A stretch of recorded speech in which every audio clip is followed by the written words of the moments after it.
Good afternoon, everyone. Thank you very, very much for joining in on this webinar. I'm about to start. This webinar is all about managing staff in these difficult times. I really want to acknowledge what's going on in the world of today, and especially in Australia. There are a lot of business owners who are going through some really difficult times and having to make some tough decisions, as well as, trying to keep their doors open and keep things moving forward.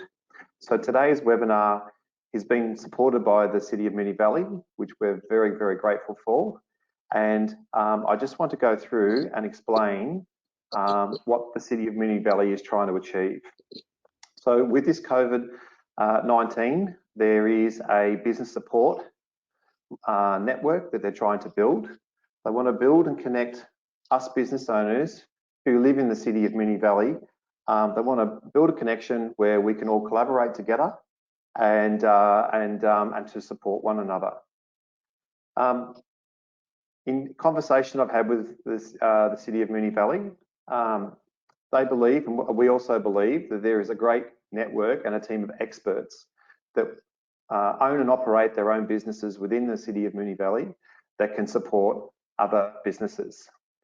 Please note that all registrations from this webinar will be added to the Council's eConnect newsletter to keep you informed of all updates with the COVID-19 and also the series of current webinars and future webinars that are coming through. All these webinars will be recorded and you'll be able to go to the City of Moonee Valley and use it as a resource tool to go back to some of these webinars. There are some real professional people that have already started the campaign and are coming through these webinars. I know last week there was an accountancy firm called MKS Group who operate, I think, in Moonee Ponds. And we're doing the webinar today. And next week we have Matthew Steer, who's doing a webinar. They're, again, accountancy firm that operate out of Essendon Fields. Okay, so the agenda for our webinar today. I will go through some housekeeping, but in today's webinar, you will discover the following. Why communication should be a #1 priority. And in times like today, it is really important that we are communicating with what we're doing as business owners to our staff, and we'll get into that as we move forward. Ways to reduce costs with wages. What to do if you have to make tough decisions, and what your working from home plan is for those of you who have got staff working from home. What's your plan? What does it look like? And I think more importantly, have you covered yourself? And then lastly, ways to stay positive and think differently to survive. Just some housekeeping items. Everyone is on mute. This webinar, as I said, will be recorded. Everyone will get a copy of the slides, and also a recorded copy of the webinar will be resent out within 24 hours. And the City of Moonee Valley will also post that on their webinar as well. If you have any questions, you can go to the question box and submit your questions. We will do our very best, and I have a team, my team, that are supporting me through this webinar to answer those questions with you. So just a little bit about Key Business Advisors. So Key Business Advisors has been operating for 12 years. We have, our office is located at level 1, 213 to 219 Buckley Street, Essendon. We are, myself and my wife and my kids, we are Moonee Valley residents. I'm very proud to say that we employ 9 staff, and 6 of those staff also live within the City of Moonee Valley, and I'll introduce you to Alison in a sec. Our business is about helping businesses with giving them good business advice. Now, I'm not an accountant and I'm not a lawyer. What I do is I help companies implement better sales processes, better people management, and also we're an outsourced HR business. I'd like to introduce you to Alison. Alison, do you just like to introduce yourself before we get this webinar underway? Thanks, Cole. As said, my name is Alison and I'm one of the local residents that Colin was talking about. I have been in HR for the last 15 years, and prior to joining the team at Kiba, I have worked in industries such as health, automotive and construction. I absolutely adore working with our clients who are also from various industries, and love being a member of the team at Kiba as well. Thanks, Alison.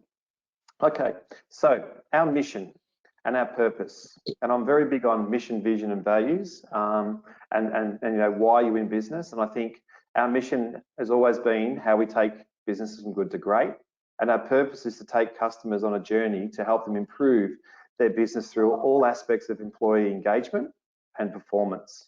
Now, right now, we're in a situation where the whole world is reactive, and even in Australia, we're all reactive, but it is at the time where we've got to sit back and try and find some sort of positive in what we're doing and stay motivated. So what I want to start off with is our first topic is why communication should be your number one priority. So if I could just share with you some key points.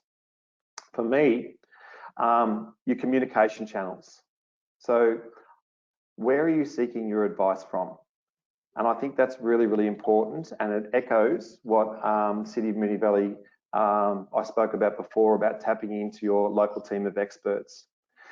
We're an outsourced HR business and we have lots of customers, and we're there to not only help them, but also show them and advise them, but show them how to do it. And I think that's really, really important. And I think at the moment, there's a lot of stuff that's going out on, you know, posts from, you know, various different people, from government websites, from different organisations, and small businesses are Googling, they're looking at some of the information that they're getting, and they're making decisions based on that information. So for me, I think, well, where are you getting your advice from? And one thing I just want to really put out there is it's really important that you are well connected with your accountant right now, with all the government grants and the incentives and everything that our federal government's doing and our local government is doing, because they should be a part of your, if I could say it, part of your advice network. If it's coming to managing people, then there are HR, IR companies out there as well. We're one of them. You know, we're all there to help.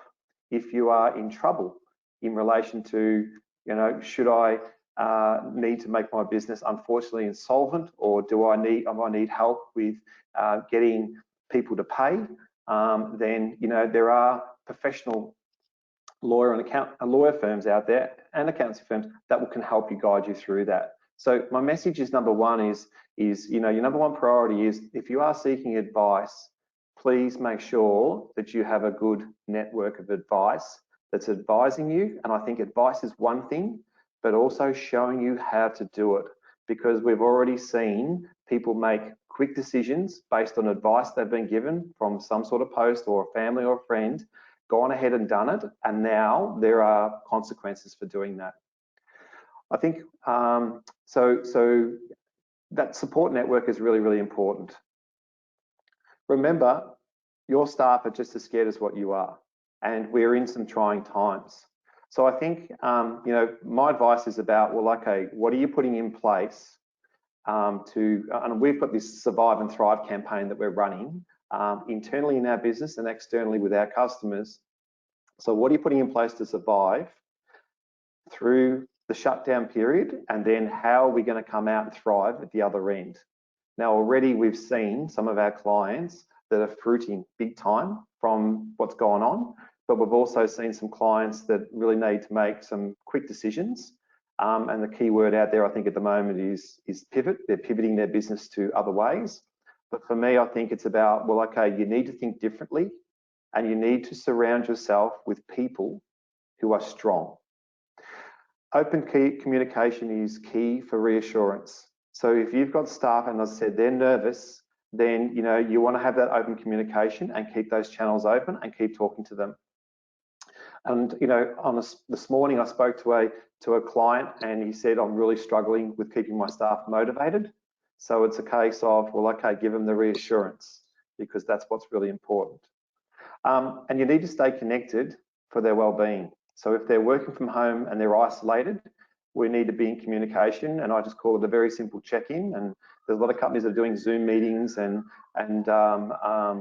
team meetings as well. But I think it's important that we do check in with our staff, because when things turn around, we want them to come back, and we want them to help us thrive at the other end of this.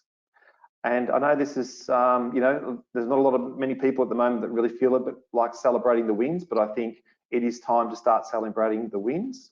Any small win is a good win, and that's something that you've just got to keep the energies flowing and the business pumping moving forward.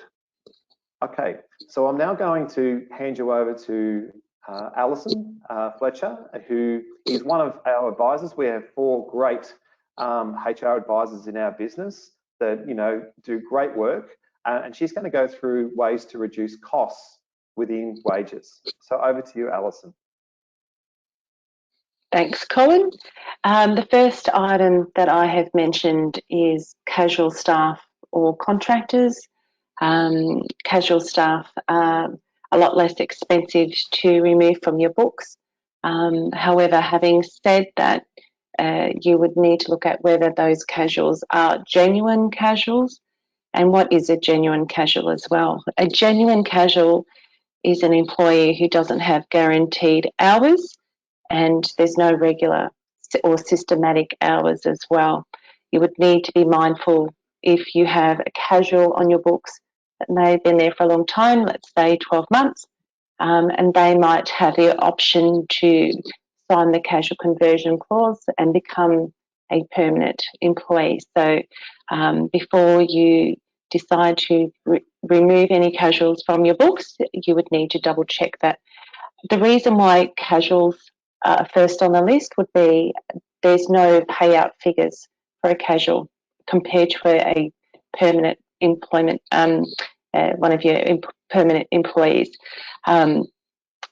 With regards to the casuals, of course, as Colin has already said, there's options available to them as well with regards to government payments that they could be entitled to. And there's a lot of other options as well. A lot of landlords are offering rental assistance or rental relief. There's also banks have jumped on board with providing some sort of relief for certain loans, etc. So it's not just the government that's standing up and trying to support the employment of Australia at the moment, and then there's other options as well. The other person you could look at removing from your books before you go permanent staff would be if you have any contractors. Have a look at your contractor agreements and see if there are any that you can cancel or with minimal cost. Again, with regards to the contractors as well as the casuals, check with the HR advisor before you proceed, just to make sure that you've done the right thing. Beautiful. With regards to reducing leave liability, this is another good way to reduce some liability off of your books. A lot of companies have high leave liability costs, and that's something that they carry over from month to month. So if you can do so, I would highly recommend you trying to reduce the excessive annual and or long service leave now. There are certain ways you need to go about asking your staff to take this excessive leave, but it is something that is an option to the company. The other thing is, are your employees allowed to cash out annual leave? And this is something that needs to be checked against the award that is relevant to your team member. Not all awards allow for this, and there's a limitation to how much you can actually cash out. Most awards only allow 2 weeks to be cashed out per 12-month period, so that's something else to be mindful of as well.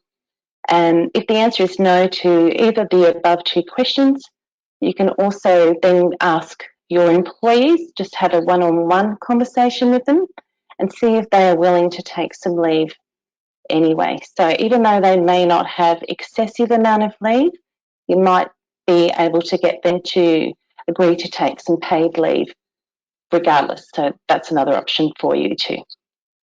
Was that unpaid leave or paid leave? Just want to That's paid leave. I'm talking just about paid leave at this stage to reduce the leave liability. Okay. Yep, beautiful. Open, honest conversations with staff. We have found with our clients that the more honest and open they have been with the staff, the more supportive the staff have been in return. Most businesses can, most of the time, keep their serious business transactions and operations to themselves, and they only normally introduce their decisions to the employees at the last minute. This is not the time to do that. Now is the time to make sure that your staff have been kept up to date with every step of the way, especially if they're working from home and they're isolated. It makes sure that they're kept informed and they feel like they're part of the solution rather than the problem. So I highly recommend to everybody to have open and honest conversations with your team members, and just explain to them where the business is at and what you can do to help them keep their jobs as well. And most employees do feel like their work is like a family, and if you do treat them this way, they'll be more inclined to behave the way that you want them to help support the business to get through this month, next month, however many months we have ahead of us. And then you can also show your employees that the business is doing everything that it can to support them and their job security. So that's what it's all about at the end of the day. They've already got enough stress at home with their family or loved ones that they may not be able to see. They may also have lost an employment amongst them as well, and so they would be wanting to make sure that they've got some sense of security as well. So the more honest you are with them, the better they'll work towards helping you support the business to stay afloat as well. And look, just on some of the recommendations that we've given, Alison, has been, I think keeping the business moving forward is about, linking it back to your vision and your values and everything within your business. And I think it's really important that, if you've got really good culture, people are going to want to know, and they're going to want to know how they can help and contribute. And I think if you need to have the conversations, which we'll get into in the next couple of slides, it is more important to do that maybe one-on-one, especially if there's some big decisions to be made. It's very true. With incentives, as you would have to be under a rock to not have known that the government has been creating many incentives over the last couple of weeks. They've been very proactive with trying to make sure that employees and employers get the support that they need. There's for employees, one of which there's a JobKeeper payment, which if you are eligible, if the business has to be eligible first of all, it's a wage subsidy for businesses that are affected by COVID-19. The criteria for an employer to be eligible is if there's revenue loss of 30% or greater in their turnover, and the federal government will then pay $1,500 per eligible employee, and that employee can be anyone, whether it's a casual, a part-timer or a full-timer, as long as they've finalised 12 months of service with the employer, and that's how the employee becomes eligible. And then, of course, there's more details on that, so you would need to speak to your accountant to get the full details, and they can also register your interest on your behalf with the government as well. So they can then take some of that stress off of the business. But there's other incentives available as well. So the best option would be to go to your accountant and get them to run through all the options and see which type of option is going to work best for your business. I just want to echo that again. I said it before, there's a team of experts that operate within the City of Moonee Valley, and you need to tap into those team of experts. I think it's really important that, again, I want to echo getting the right advice. So and we've seen it from some clients that are getting multiple advice from different resources, and they're ringing up and they're making, if I can say, reactive decisions rather than proactive decisions. So the best person that's going to help you through the initiatives that are coming out from the federal government and the state government is going to be your accountants, because they're the ones that help you lodge your BAS and all your tax obligations. So I just really want to echo that. You need to use your accountant for the advice of what to do. And that would also be if you were to go and get a bank loan or freeze things or whatever you need to do, you need to be guided by them. And I just can't echo that enough throughout this webinar. Thanks, Cole. There's a lot of confusion at the moment with some of our clients trying to understand and explain to their employees a JobKeeper payment versus a job seeker payment. So for the argument's sake, let's do a case study here. A JobKeeper payment, as I just said prior, is where eligible employees under the eligible employer, whether they're being stood down or if they're being rehired. This comes into effect from the 1st of March, which is today, and that's for the full-time, part-time and the casuals, anyone over 12 months, and they have to be over 16 years of age. So again, here's a little bit more information as to the criteria. But again, I suggest you speak to your accountant to make sure that they give you all of the information. Obviously, we're not going to go through the whole lot in one slide. They have to be an Australian citizen. They have to be a holder of a permanent visa or a protected special category visa holder, and some other category visas as well. And to get the JobKeeper payment, they cannot get that from more than one employer, so they can only get it once. A job seeker payment, just FYI, is someone who has already been stood down, whether that is via the government standing down certain businesses or certain industries, or if an employer has already terminated, they might be a casual or they may have been made redundant, and that particular employer is not in a position to re-employ them for the JobKeeper. So the job seeker payments are what have now replaced the New Start allowance, and then they've doubled those payments as well.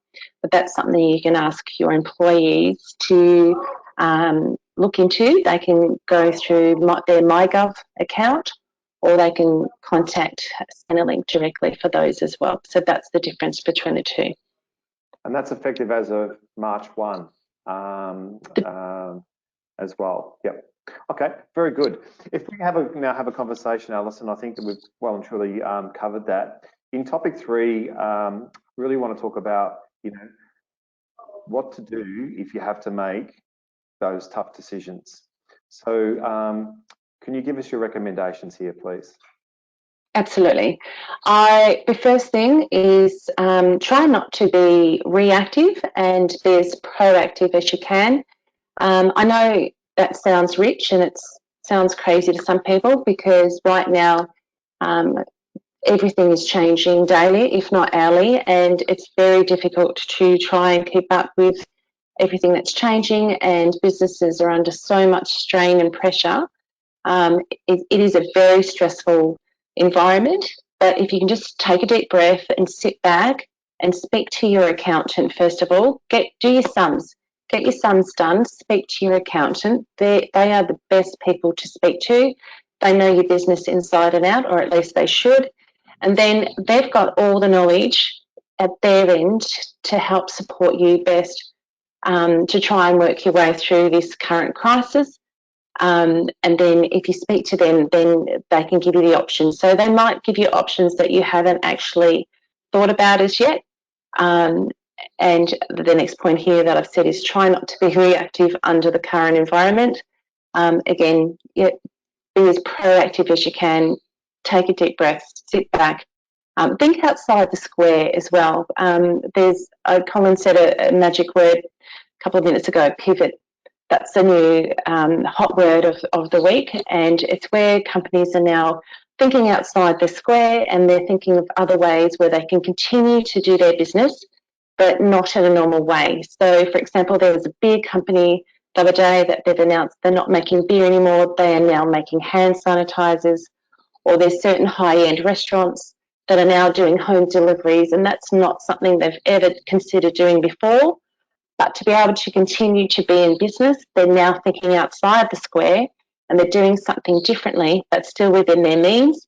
So that's another option to them. So have a thought about what else you may be able to do rather than just what you normally do, because these are not normal days, and you need to think outside of that as well. You can think, what else can you do to support your business during this crisis? And one way to do that is to speak to those people around you as well, whether that's the advisors you have on hand, or even your team members can get involved too. And contact your HR advisor who can help you to implement what the decision is as well. So that's a good option. And I think that's, if there's one thing I think that we've been very strong at in the last couple of weeks, especially the last 2 weeks, is trying to alleviate some of that emotional decisions and those conversations that a business owner has to have with their staff. And I just really want to applaud my whole HR team who have jumped on Zoom meetings and try to have that conversation with the staff members to be sure to alleviate that pressure. I think has been unbelievable. Okay, so back over to you, Alison. Have you exhausted every possible avenue? Have you spoken to your accountant about all your options as per the previous slide?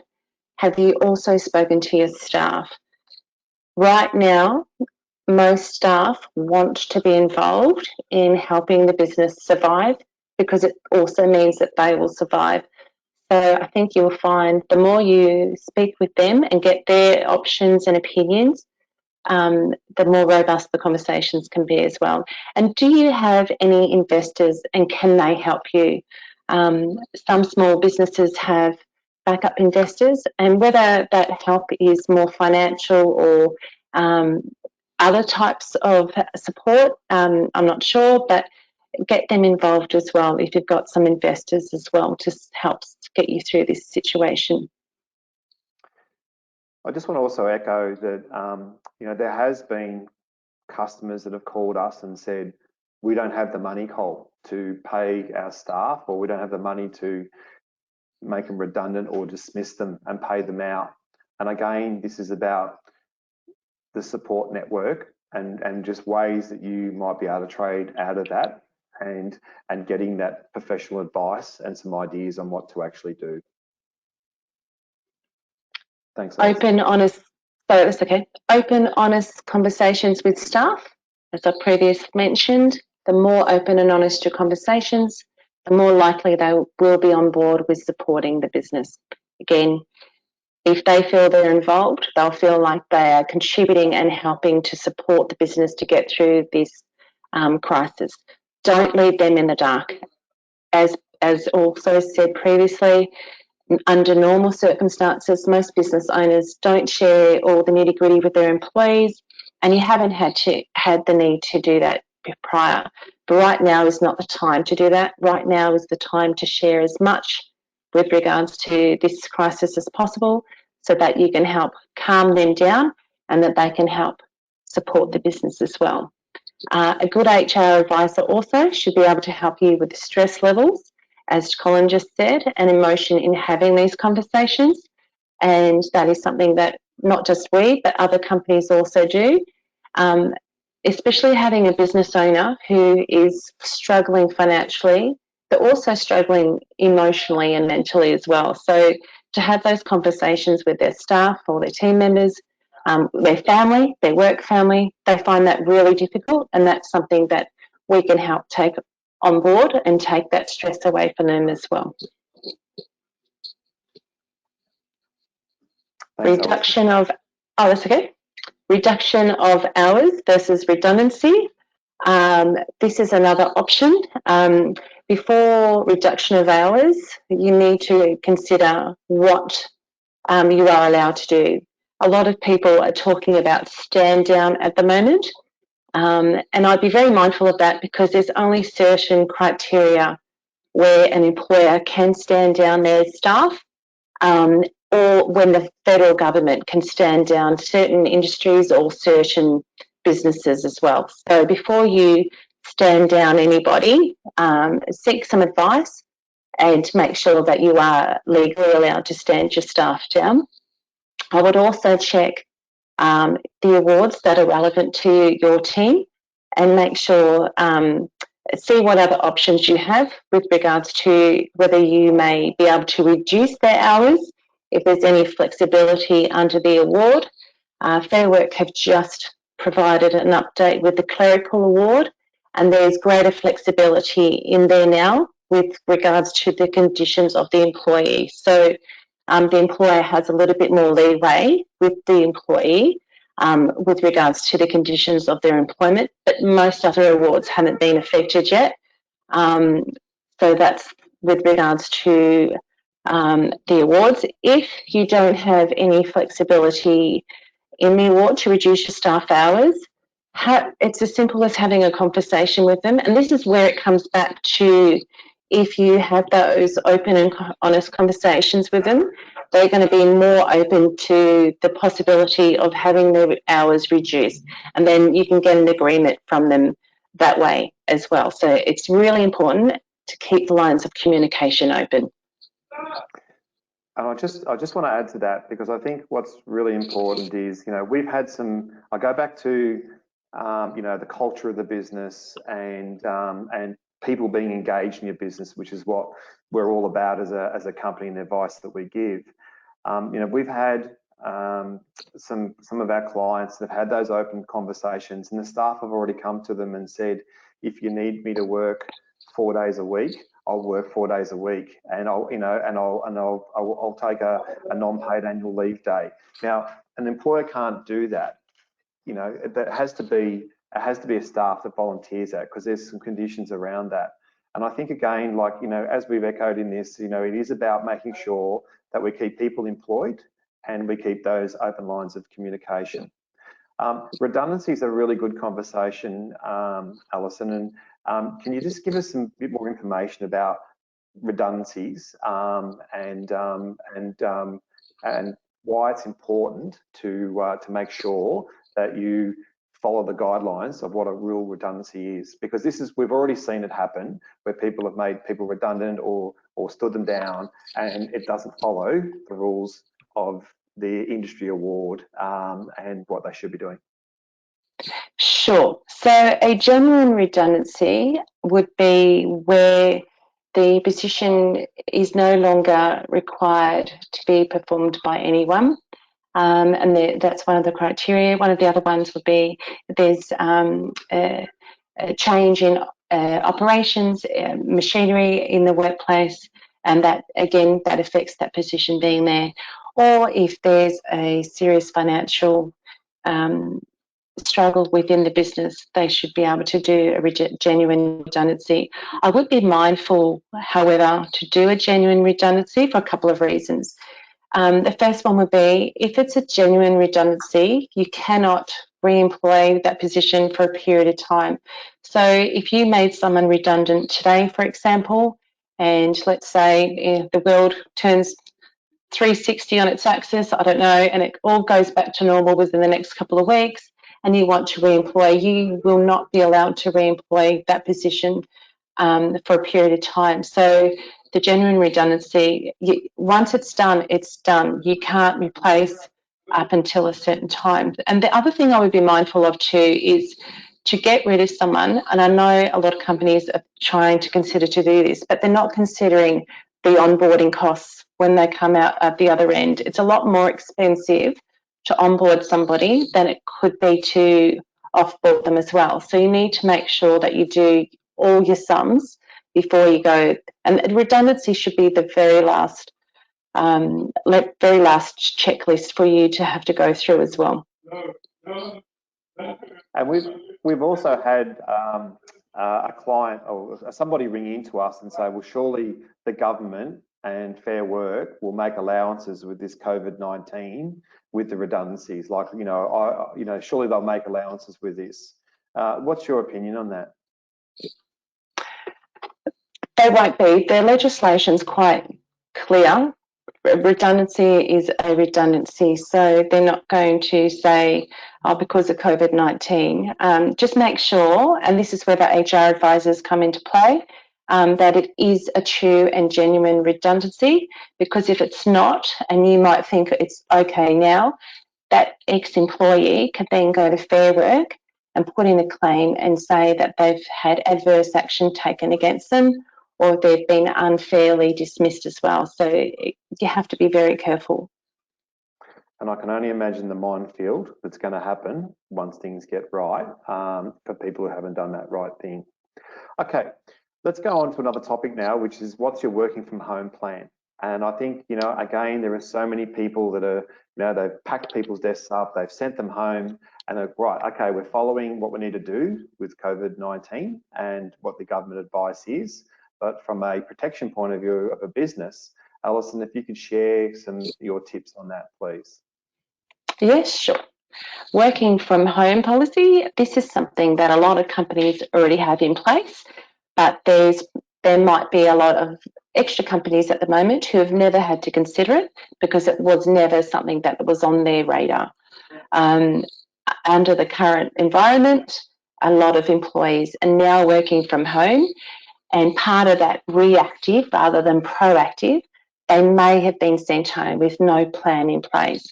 So it's no different whether an employee works in the office or if they're at home. It's the same rules, or it should be the same rules. So they still need to follow and abide by the company's policies and procedures, and working from home shouldn't exempt them from that. So we have a good working from home plan at Kiba. And if you don't have one, I highly recommend you getting one. And it also allows both the employer and the employee to know what their roles and responsibilities are as well. So it just means that everyone knows where they stand, and then life can continue, if not a little bit left of field, but it can continue and working in the right direction as well. Will you allow for flexible hours in the working from home plan? This is something that's come up a lot in the last couple of weeks with a lot of our clients. They've had to go home, which is fine.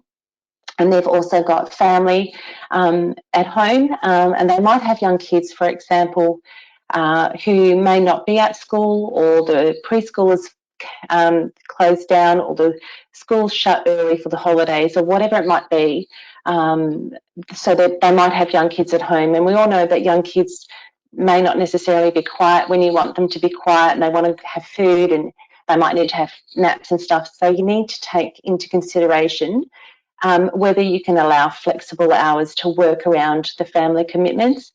But having said that, we also need to check the awards that relate to that particular employee, because the awards set out what hours a person can work in ordinary hours, and that's the flexibility. So there needs to be some checking there. Again, speak to your HR advisor, who can be the best person to help guide you through this minefield, because there's a lot of information and they'll know exactly what to look for as well. I think there's also an expectation if somebody's working from home. Some conversations that I've had with some owners is, can I still, expect them to do the job that they're paid to do as if they're in their office? And the answer to that is yes. So, and again, we talk about performance management. At the moment, we to survive and thrive through this, we still need people to perform and do the tasks they would do if they're normally at the office. But I think that needs to be clear. And I also think that, in many ways, if we're following best practice HR, there need to be some sort of documentation that everyone's on the same page. So true. Do you also have a checklist to make sure that the Home Office is health and safety compliant? Because people have been sent home quickly with maybe not much thought put behind it. The employer may not have considered whether the home office is set up correctly. So a lot of the time employers are able to go and do spot checks and do a safety check on the home office. Obviously, under the current environment, that's not really going to happen. One, people don't want to, and two, they may not necessarily have time to worry about home desk, etc. But there's a checklist that you can send to your employees, and they can sign off on that checklist, and it can cover things such as, is the computer set up properly? Does the employee have the correct chair? Is it an ergonomic chair? Are they sitting at the right angle? Has the equipment that they've got been tagged and tested? Did they take any equipment home? This is another good thing. If they've got equipment at home, for example, if they've taken a computer or some screens or whatever, you want to make sure that that equipment does eventually find its way back into the office and goes. So you need to make sure that you have an idea of what equipment has gone home to your employees as well. Another thing to check would be regarding the insurance of your company property. Are you covered under your business insurance, under your company insurance? And if not, would you would need to have a conversation with the employee whether they would agree to have it under their contents insurance. They may not, because they've been sent home, so they might think that that's something that is up to the employer. And then again, that might be something that might cause some angst amongst the employees, and obviously at this point in time, that's something that you do want to avoid as much as possible as well. Yeah, beautiful. Communications, this has been the theme throughout today's webinar, is keep your communication open. And because they're working from home, how do you do that? It's not as if you could just have that banter in the office as you would normally do, or the work site if that's the case. Do your employees have access to video conferencing such as Microsoft Teams or Zoom? And how often can you set those meetings up? So maybe you can set them up for once every morning. That's something that we do. Do they have WhatsApp or Facebook apps on their phones or their computers? Can you send out daily email updates if none of the above are working? So these are just some of the thoughts and ideas in how you can communicate with your employees. And I still think it's a good idea for supervisors to do check-in calls with the employees, even if it's got nothing to do with work, and just say, how are you going today? And just start a conversation, because whilst everyone's in isolation, the moods can start to slip a little bit, and we want to make sure the more communication you have with your team, the more you can help the mood stay at least a balanced level. How to keep your staff motivated and focused. Concentrate on the positives. Try and remove the negatives, or as I've got here, don't focus on the negatives. There is a lot of doom and gloom on social media. Try to remove that as much as possible. We all know that you just have to open a web browser or turn the TV on or the radio or whatever it might be, and that's all that is being said at the moment. It's COVID-19, COVID-19, or COVID-19. So it can get saturating, and it can actually be quite demoralising for a lot of people. So try and change that around. Focus on the positive stuff and just keep talking about the positives. The more you act positive, the more it becomes positive. So, and keep the lines of communication open. This, again, can't stress this enough. The more you keep talking to the team, the more they'll keep responding as well. And celebrate the wins, as Colin said earlier. It doesn't matter how big or small, it's a win. And at the moment, any win is a good win. So just keep celebrating them and not focus on the negatives. Okay, thanks, Alison. That was very informative. Now, ways to stay positive and think differently to survive. So, you know, for me, the big thing that I've been pushing out to all the clients that I'm talking about or talking to is about how to think differently. So you've got to think about, this is what our model's been. Now, what does the new model look like? And, you know, that key word of pivot is what's been out.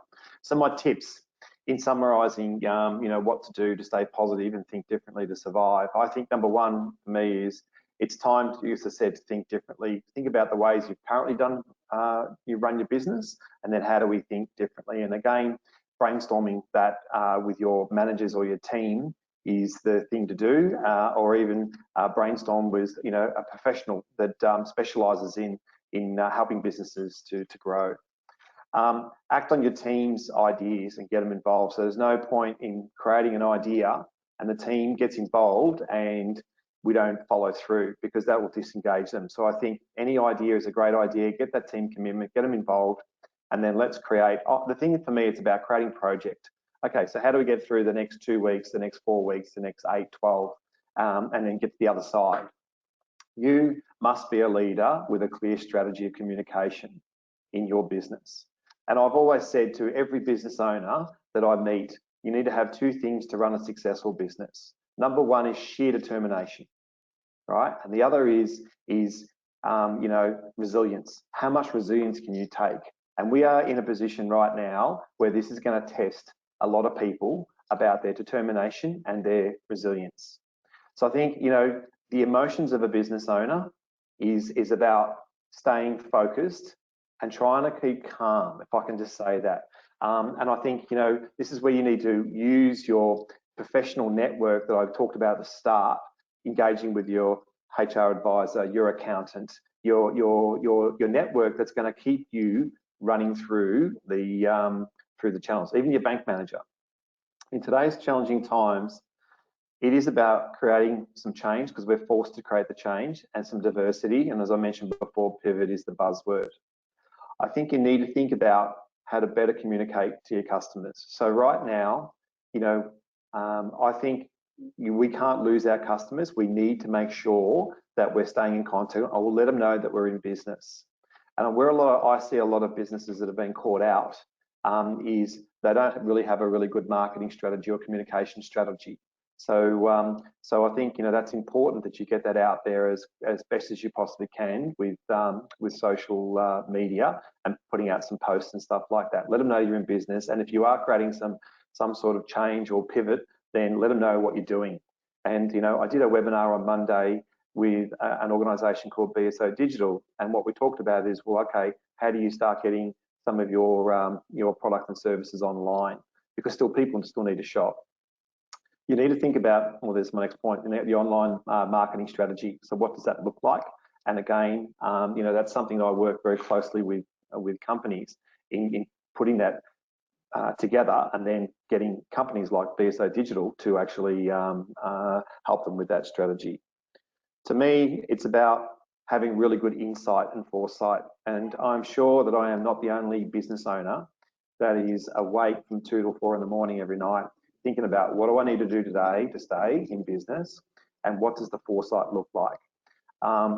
My advice that I could give on this webinar is creating a platform in your business where you have lanes. So people stick to their lanes to achieve the outcome for you to stay in business.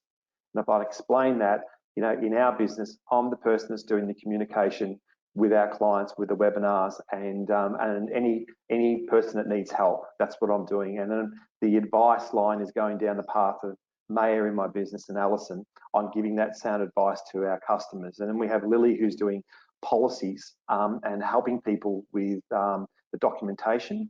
And then we've got Stephanie, who's checking out what's going on, because award changes and Fair Work are doing updates all the time, and it's about staying on top of those updates. So I think you just need to create that laneway, those lanes to help you survive. Seek the right advice, as I've said right from the start, to survive and thrive. And I think lastly, in times like now, more so than ever before, your leadership needs to stand out and thank and recognise your staff as a group and individually for them achieving what they're trying to achieve to help you stay in business so you can keep them employed. I'm sure that there is a lot of questions, and it's very hard to answer questions on a webinar when it comes to things around industry awards and stuff like that. But I will do my very, very best to answer some of these questions. So I have a question here from a Maria Shaw. I purchased my business last March. I have 2 casual staff. I was with the business before I started, and the second staff member started in October, but didn't work very much. Is the second staff member eligible for me to apply for the JobKeeper payment? Now, my answer to that question is, this is where you need to go to your accountant and have a look at, you know, are they eligible? I believe, I don't know, Alison, do you want to answer that question? But this is the advice now. Yep. Yeah, sure. With regards to the employees, to be eligible, they must have completed 12 months of service with the business. So that's the first thing. It doesn't matter whether they're casuals, part-times or full-time. The criteria for the employee is 12 months of service. Yeah. And I think, Maria, you've got a few questions there in relation to you know, your business that creates, you know, wedding cakes. You can go to our website and you can book a free chat with Alison. And even if you shoot us your details, I'm sure Alison will give you a call tomorrow, because you have a lot of questions, and we know we want to help you answer some of those questions. But I think you, based on what the information that you're providing, I think that's probably a question you would need answered offline of this webinar. Okay. One question we've had is in relation to the working from home, and that is about the checklist. What we've done for, and the question is, well, how do I now implement it? So I think that, you know, my advice on that is to actually sit back and go, listen, we want to make sure that you're protected. We want to make sure that you understand how this is going to work with us, and then go back and implement that policy and that checklist. I think is really, really important. Okay. For those who are on the webinar, and HR is so broad, but, you know, feel free to book a 15-minute free chat with either Alison or the HR team. We're here to help and support, and no question is a silly question in these times. And I think if you are looking for some mental strength on, you know, how do I going to get through this, and want to brainstorm some ideas, then feel free to give me a call. And I can only give you a case study of a business owner 2 weeks ago who contacted me and said, I'm finished, it's all over, we're screwed.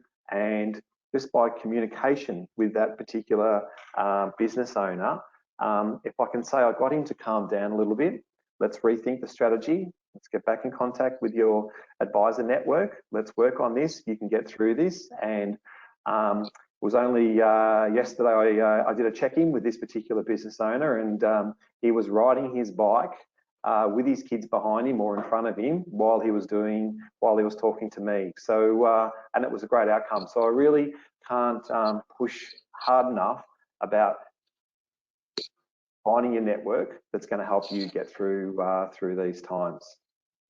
Okay, there's another webinar that's happening next Wednesday, the 8th at 5 o'clock. You know, we allowed 45 minutes, but I think we're going to go through just almost to an hour. This is done through the collaboration of the Moonee Valley City Council and Matthew Steer Accountants. So here is all the information about what they're going to talk about. And again, this also echoes what I said before about getting that support and knowing what those incentives are for your business. And you know, they've been around for a long time. They're quality accountants, and you're going to get some really good advice from these guys. So please register. This is what the City of Moonee Valley wants you to do. Again, going back and echoing, we want to team up local businesses giving local advice, because City of Moonee Valley has a great group of companies that can help other businesses stay in business within City of Moonee Valley. If you've liked our webinar, we have a Survive and Thrive campaign that we're running for the next 90 days. For myself, this is also motivating me as a business owner to try and, my goal is to try and help other businesses stay in business. So we're interviewing our clients, we're putting stuff out on social media about sharing their stories of what they're doing to stay in business, which I think is working really, really well. We've got some free webinars and we've got the free chat box as well. For those out there that, you know, are unsure about what HR is and you want to get a bit of an insight of what it is, then we're also offering some health checks, so you can go online and click and do that.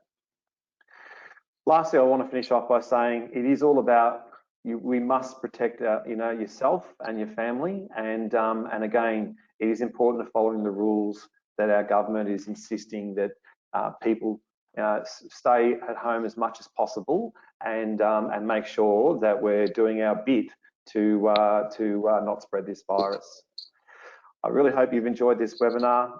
Again, I want to thank the City of Moonee Valley for allowing us to host this webinar, and thank you for attendance. Stay safe, and if we can be of any help or support or guide you in any way to keep your business afloat and help you with your employees, we would love to work with you and support you. So thanks very much, and thank you very much to Alison, who's been a great resource for this webinar with myself, and also to another lady, Smaritha, who does a lot of our marketing, who's been behind the scenes in getting this done. So I hope we've done you proud to the City of Moonee Valley, and thank you very much to everyone attending this webinar.